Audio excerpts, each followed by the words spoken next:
Segala puji bagi Allah Subhanahu wa taala yang telah dianugerahkan kepada kita sehingga kita pada hari ini, pada malam hari ini diberikan banyak sekali kenikmatan Allah Subhanahu wa taala.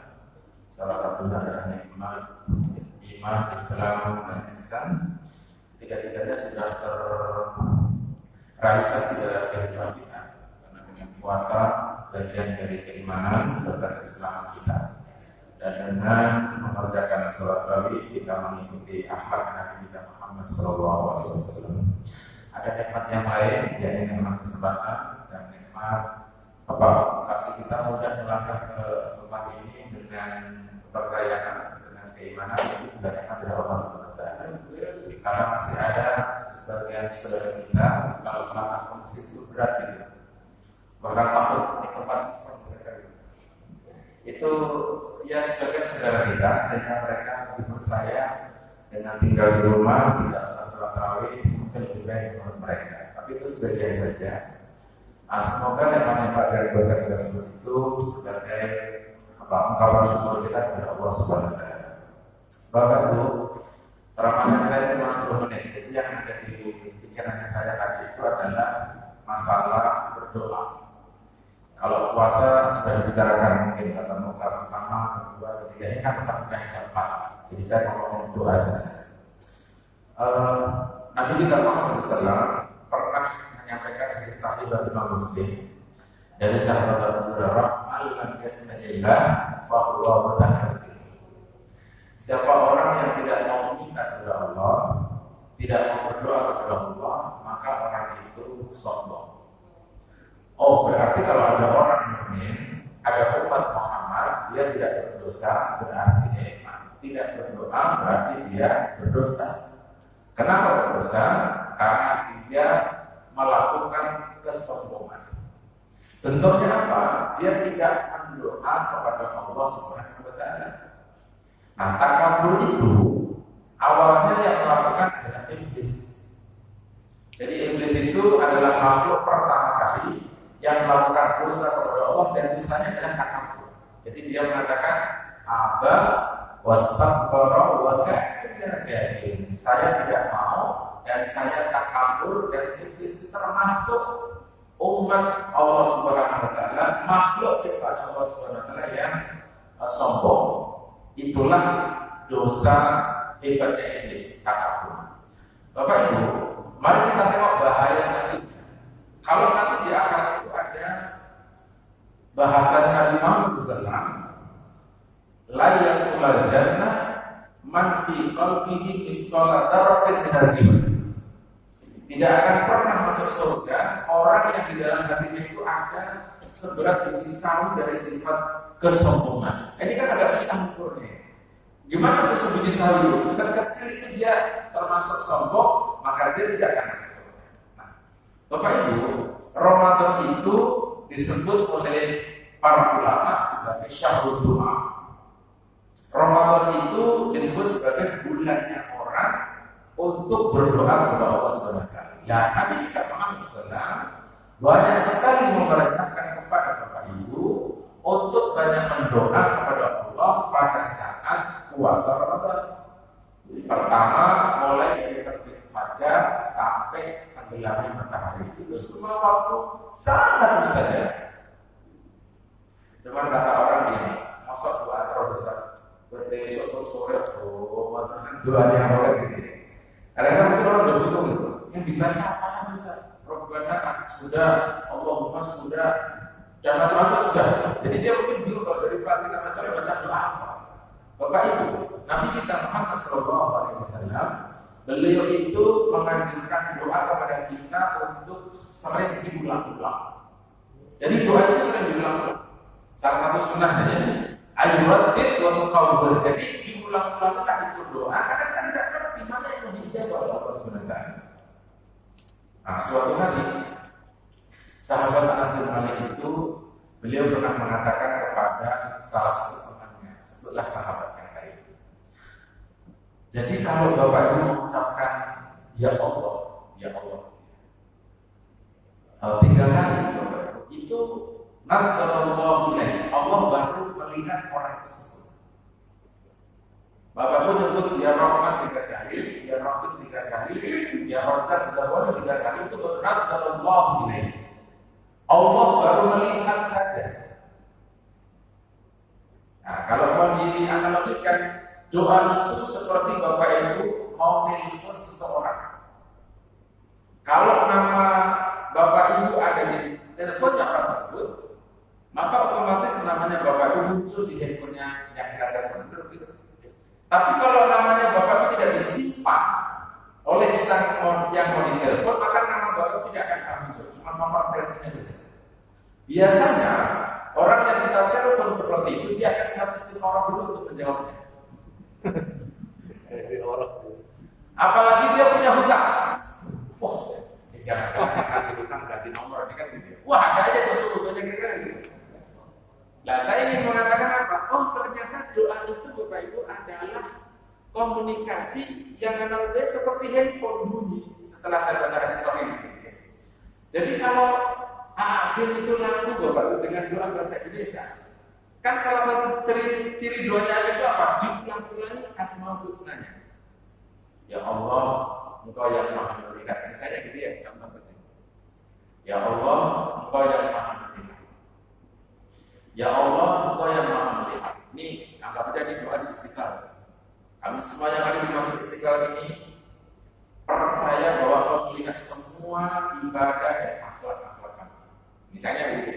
Akhirnya orang yang mendengarkan doanya itu terbawa sama suasananya, bahwa dia merasa dirinya dilihat sama Allah. Kan sama dengan hadis sahih. Jadi kalau ada orang berdoa kok, Allahumma ighfir lana, Allahumma nas'aluka, Allahumma hawwin alaina. Itu kan asmaul husnanya belum dimunculkan ke bukan. Jadi kemungkinan untuk dijawab itu susah. Sebenarnya pokoknya begitu.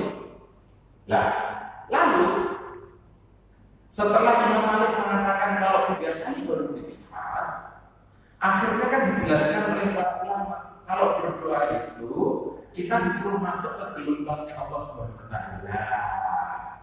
Kalau bahasa frekuensi radio sudah masuk ke gelombang yang bening sekali, baru Bapak boleh ngomong sama Allah Subhanahu wa taala. Ya Allah, mari datang ke hadapan. Lengkap dengan satu terompah dosa. Misalnya begitu. Lengkap dengan satu terompah dosa dengan saya.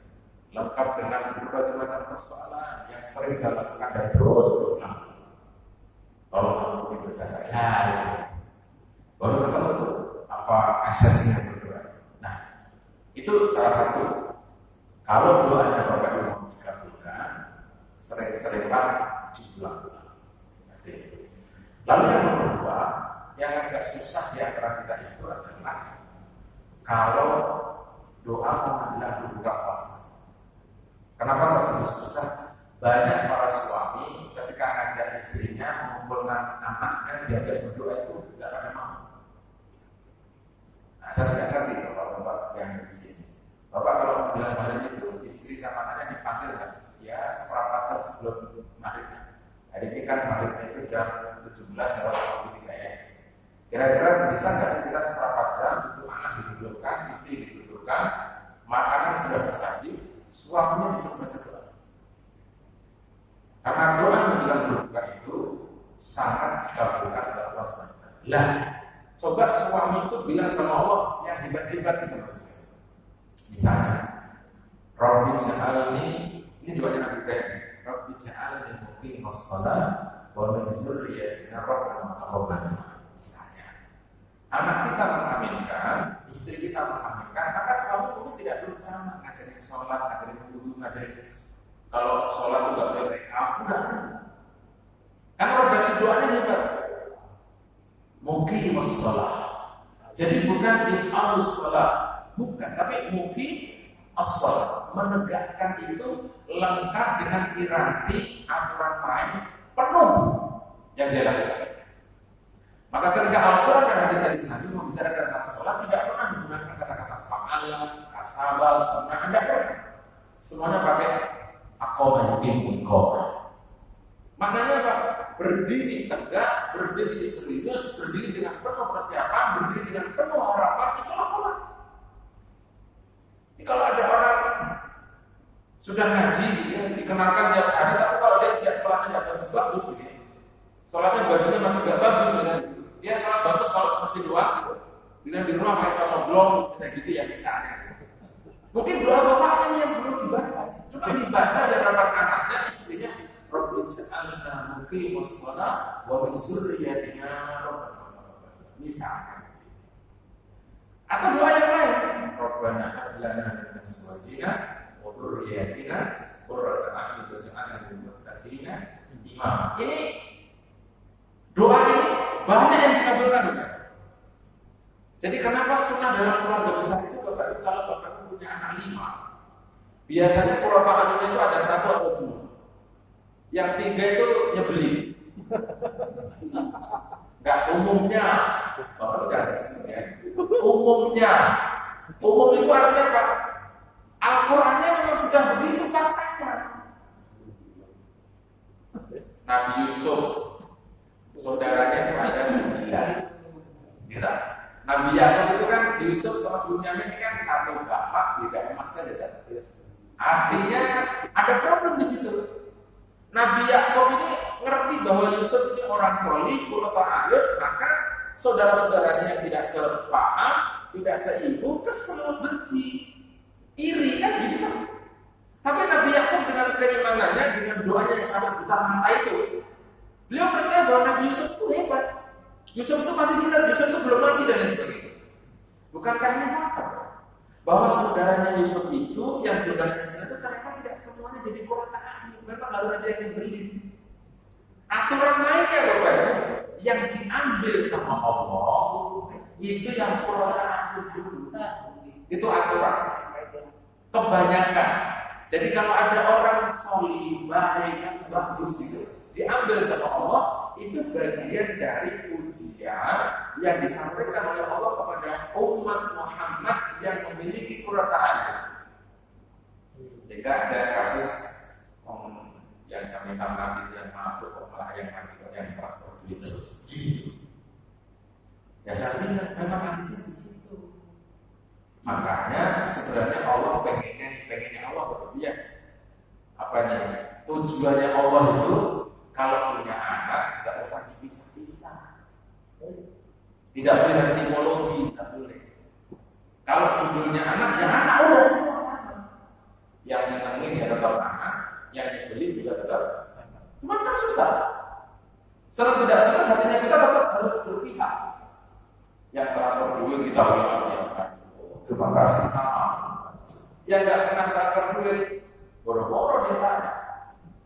Nggak sih juga nggak apa-apa. Kan sudah jelas bikin tipologi orang tua. Karena orang tuanya bikin tipologi sehingga memudahkan Allah untuk memilih yang qurrata a'yun yang akan diambil oleh Allah Subhanahu wa taala. Maka karena bunyinya Bapak itu doanya adalah qurrata a'yun kan sebagian loh. Rabbana hab lana min. Kan sebagian maknanya itu tafsirnya. Min itu adalah sebagian dari istri dan anaknya yang qurrata a'yun. Jadi artinya apa? Tidak semuanya bisa dilakukan gitu loh. Nggak usah jauh-jauh. Saya punya adik 3. Itu adik saya kalau diceramahin diomongin gitu. Sampai beliau pas jawabannya takdir dan itu. Padahal modulnya sama itu. Saya sama adik saya terakhir itu modulnya sama. Sama-sama modal 36 tahun. Lalu saya berkhidmat 3 tahun. Adik saya cuma tidak berkhidmat 3 tahun aja. Tapi ketika disuruh kayak saya gitu, semuanya nggak bisa. Akhirnya beda-beda. Tapi ibu saya selalu terus nggak apa-apa. Kalau semuanya sama nanti malah bingung. Ini gimana cara ukurnya kan gitu? Memang harus beda. Maka begitu disuruh, oh ini doa istimewa. Ada lagi ini doanya asal buka. Itu karena masih muda.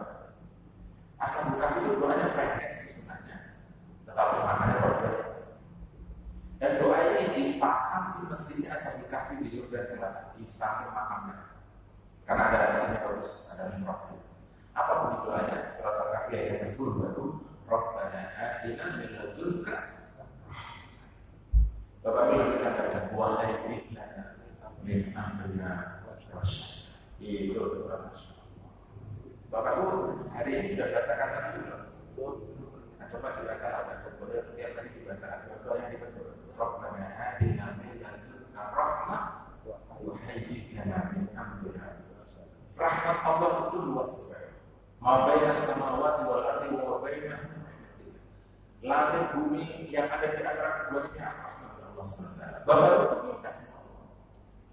Atina min ladunka rahmah. Minta rahmat. Lalu setelah dapat rahmat, jangan minta urusannya dimudahkan. Wahai min amrina rasul. Kalau dimudahkan sama Allah itu baik. Tidak ada yang susah, tidak ada yang lelah, tidak ada yang sakit. Semuanya mudah. Sakit kalau dimudahkan sama Allah. Tidak sakit kan? Meninggal. Benar tak? Orang punya hutang karena dimudahkan sama Allah. Bila lagi kau baru tahu yang punya hutang itu lupa menagih, bukan tidak capek. Kita apa sih kalau sudah haji nggak ada urusan besar itu gimana? Susah ditebak. Hadir aja di masalah gitu. Jadi doa-doa orang itu redaksinya pendek itu bagian dari sunnah yang nomor 2. Jadi bapak kalau berdoa jangan pakai sok kanan bahasa Arab ini deh kita kayak doa itu sudah ada dari Nabi, dari Al-Quran, coba diulang-ulang lagi tidak dibaca. Sok gaya bikin bahasa Arab sendiri orang dari ini. Bahasa Arabnya dia bikin sendiri. Ya Allah, as'aluka rizqan, kasihon, thayyiban, mubarakan, manfaatan, maslahatan. Kayaknya sih panjang, ada kalimatnya cuma numpuk-numpuk saja gitu. Oleh karenanya, jikalau sebab oleh karena itu, muter-muter aja itu sebenarnya. Bahasanya itu yang banyak, padahal sudah satu kalimat aja. Allahumma barik lana fi arzaqina. Misalnya pakai berkah saja. Keluar itu sudah bahasa. Kalau berkah itu berarti banyak, bermanfaat, efektif, itu namanya berkah. Jadi tidak perlu ditunggu-tunggu. Banyak manfaat, ya berkesinambungan, nggak usah pakai bahasa doa Nabi saja. Nabi itu baca doanya pendek-pendek, tapi kalimatnya Masya Allah. Misal, Allahumma inni as'aluka mujibata